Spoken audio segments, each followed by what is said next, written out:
Hi, how you doing? And welcome back to another video on the channel. What I've got for you today is my very first FPL team draft. Bit of a disclaimer, it is the first team that I've done, and there will obviously be changes as we get closer to the start of the season, but you've got to begin somewhere, and I do think it's quite a solid team. Be really interested to hear your thoughts as well on what you're thinking for your team, any questions or any improvements you think I can make from my team as well. If you are new to the channel, you want to stay up to date with all the content, please do subscribe, like the video. The support so far this season has been awesome, and I really do appreciate it. We're a small channel trying to grow, so if you can help us get even greater, that would be fantastic. Let's take a look at how my team lines up. So here we can see in goal, I've gone with Jordan Pickford. Now, I did release a video a couple of days ago talking about the goalkeepers and their data.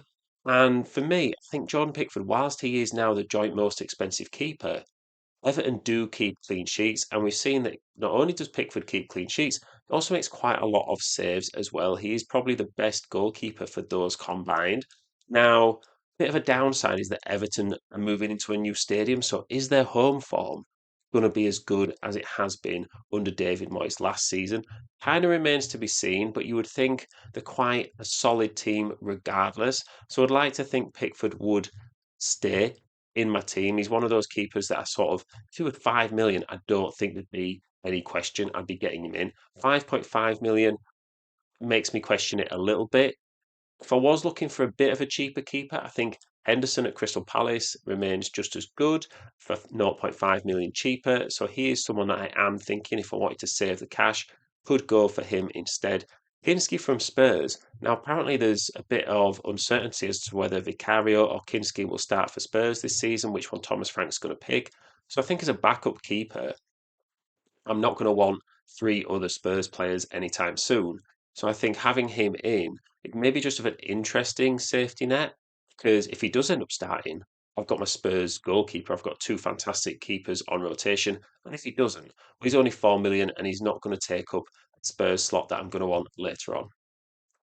So into the defence, and a bit of an interesting defence here because not really anyone from, you know, any massive teams other than Kirkes. I know he's in his Bournemouth kit there for not being able to get one in his Liverpool kit. So he is playing for Liverpool, ironically, against Bournemouth in the first game of the season. I think he is a good player, someone who is has Premier League experience. I think that's why I've gone for him over someone like a Frimpong just initially, because he's played in Premier League. He knows the sort of the physicality of it, and he's just going to slot into that left back role for Liverpool and probably be quite attacking. We know how attacking he can be. I've also gone for Munoz now, even though Crystal Palace don't have the easiest fixture run. Munoz was so attacking last season. I think he's just worth it, and his fixtures after game week 4 or 5 do tend to get easier. I think he's going to be someone that a lot of people are going to want in at that stage. And I just want to get ahead of the curve as well. Crystal Palace are a solid team. I know they've got European football to contend with, but it shouldn't really start taking its toll until halfway through the season. And that's when I'd look at maybe transferring him out. Elsewhere, I've gone for Wan-Bissaka here. Now, Wan-Bissaka and West Ham do have really good fixtures to start the season. Wan-Bissaka is also fantastic defensive right back. So we did a video a couple of days ago as well, looking at defensive metrics and the new point scoring system for FPL. So I think not only does Wan-Bissaka offer an attacking threat, he's also a really good defender. I think he's going to pick up a few extra points through that system now and then. Now, rounding out the defence, I've gone for Esteve and Rodon from Burnley and Leeds.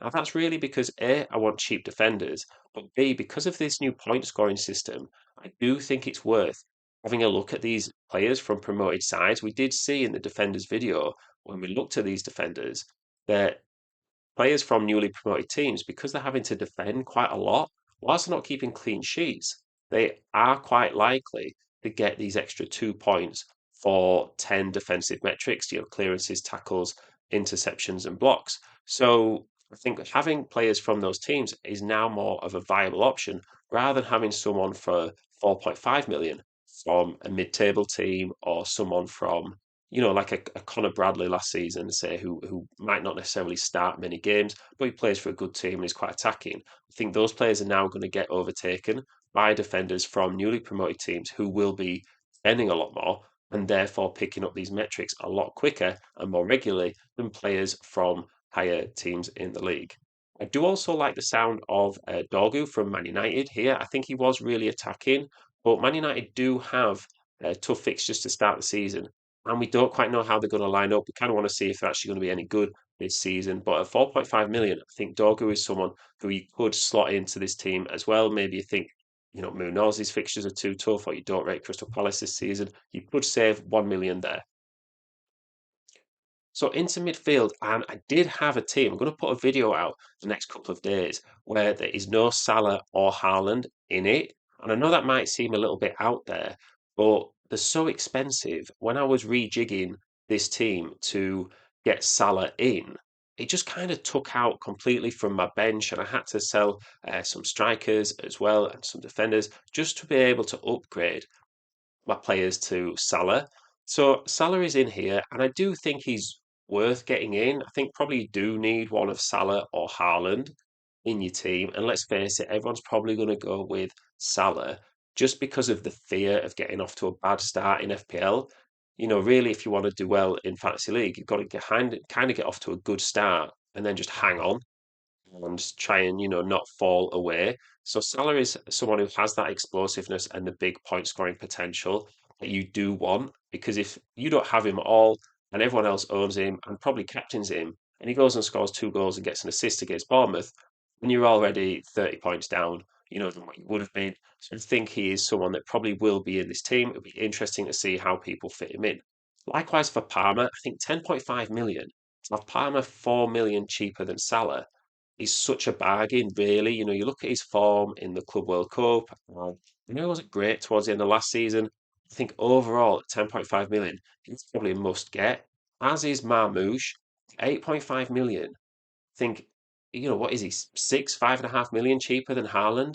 He's pretty much going to start just behind Haaland. I think he's a guaranteed starter for Man City, at least most of the time. And at 8.5 million, with the opportunity to get a clean sheet point for Man City, and goal counts as an extra point as well for a midfielder, just think he is such an obvious choice to get in the team.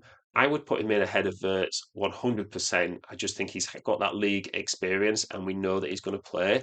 Not that Verts necessarily won't play, but I think he is just a higher risk, is Verts, compared to someone like Marmoush for the same price. I've put Caicedo in at 5.5 million. He's not the cheapest midfielder, but I do need a playing midfielder in this team. And as we saw with the defensive midfielder video, looking at the defensive metrics, he is someone that last season would have picked up quite a lot more points than than most players based on these new defensive attributes that people can obtain. So 5.5 million, he's going to start for Chelsea. I think he started every game last season. He's also not, it's not impossible that he gets an attacking return. I think he got a goal, something like 4 assists last season. So for me, Caicedo, if you were going to look at a defensive midfielder, he is someone at 5.5 million and below. He's just head and shoulders above everybody else. And I think you should get him in. But likewise, the same with Lewis Cook. We did highlight a few players. Um, we highlighted Caicedo, Cook, and Elliot Anderson as three defensive midfielders that you could get in. Now, Cook is suspended for the first couple of weeks, but I do think it's someone that, as a defensive midfielder for Bournemouth, someone who do try and recover the ball quite quickly, will be putting in those tackles and interceptions. And I think he's quite underrated. And it does sort of, rather than having these really cheap midfielders that won't play, at least they're going to play. And now there's a possibility of them getting 4 points in a game rather than just getting 2 points. And that does make a difference, I believe, when you're picking your midfield. So up front, had to kind of go a little bit out there. We've got Obi on the bench from Man United, just because, like I say, when I got Salah in, to really, trim down the rest of the squad. João Pedro, for me, I'm not a huge fan of. I think he's really overrated in terms of FPL. As a player in the Premier League, he's obviously fantastic. He's obviously got great quality. I just think he's been so unreliable over recent seasons in FPL. It makes me question putting him in. The reason I've got him in now is because he plays for Chelsea. A bit like Kirkes is still in his previous club's shirt. But because he's playing for Chelsea and he's probably going to start up front, I think he is a much more of a viable option. He's always kind of prone to a red card, but most Chelsea strikers are, it seems, with Jackson last season. And he does have to battle for minutes with Delap. So, I'm talking about how I'm not getting Verts in. I'm aware that I have got João Pedro in, and he's probably in the same situation. The difference is Pedro has Premier League experience and has started really well for Chelsea. So at the moment he's in, but he's definitely not locked. Someone who is more locked in is Alexander Isak. So for me, Isak is probably the best pound for pound striker you'll get. You could maybe argue someone like an Evan Nielsen is also good because he's 3.5 million cheaper. But because Isak is 3.5 million cheaper than Haaland, I just think when you're deciding between both of them, I think Isak is just such a more obvious pick than Haaland, especially if it allows you to fund Salah as well. Would you rather have Salah and Isak or Haaland and someone a cheaper midfielder? I'd probably rather have Salah and Isak. So that's why Isak is there. He didn't start the best last season, but I do anticipate him having a better start this season. So that's the team right now. I've also created for the first time ever a mini league. So if you do want to join it, it's just for fun. There's no prizes, can't afford any prizes. So it's just for fun and bragging rights. So if you do want to enter, the league code is there on the screen. I'll also put it in the video title as well. It'd be great to have as many people join as possible. Now, this team value is 100 million. There's zero wiggle room available for money. We have talked about how we could slim down a little bit in terms of players into and affording 500,000 or 1 million here and there. Now, for me, the strengths are it's got the star power. You've got your Salah, you've got your Palmer, you've got your Marmoush, and your Isak. These are your players who can explode for points. We know that Palmer and Salah, especially, can get high attacking returns, and that's what you need in FPL. You also need these players who are going to tick along, with points more consistently. But Salah and Palmer are those captainable players that you're going to get in, and that's who you would want to captain because they're going to get you those extra points and these big returns. And it's also got a strong attacking threat. So, like I say, with these players and João Pedro, there are these players who are the focal points of their team's attacks, and usually, if their team scores, you'd think they'd be involved. If Liverpool score, you'd hope Salah's involved. Same for Palmer and Isak and Mamouche, and maybe even now João Pedro, although there are some more options around for Chelsea. However, for me, the weaknesses are it's a weak bench. Like, I know I've talked about the defensive side and these players, and maybe having a weaker bench is more of an option.